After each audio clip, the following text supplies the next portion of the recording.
Who knows what kind of tree this is? Alder? It looks very similar to an alder. In fact, if you just look at the leaves, they kind of look like alder leaves. This is actually a beech tree. And one of the tall tales of a beech is that it has elephant-like skin. So that's a great identifying characteristic. The other thing is right beneath your feet. Let's see if we can figure it out. So give yourself a little squat and see if you can't find some nuts. Beech nuts. Beech nuts.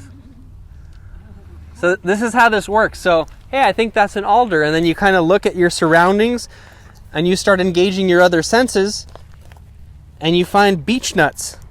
And right now there's no nuts in it. Why is that? Because the squirrels took them. Oh, yeah. There you go. We found some nuts. So this is a beech nut right here. So in nature, we also compete with other critters. And squirrels are much better at harvesting nuts than we are because they've had lots more practice.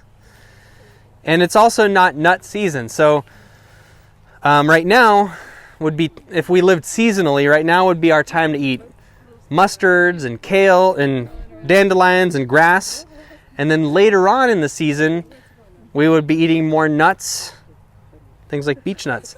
So these are essentially similar to acorns.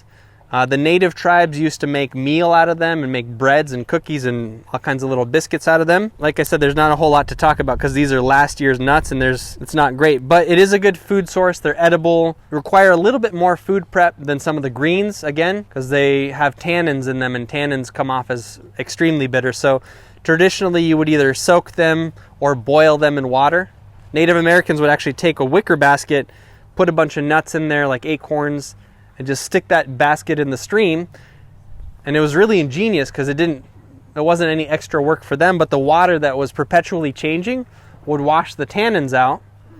And then they would take those nuts after 24, 48 hours, grind them, make a flour, and then make food out of it. So looks like an alder, has elephant-like skin. And then when you get close and personal, you see that it has little nuts. And now we just identified beech.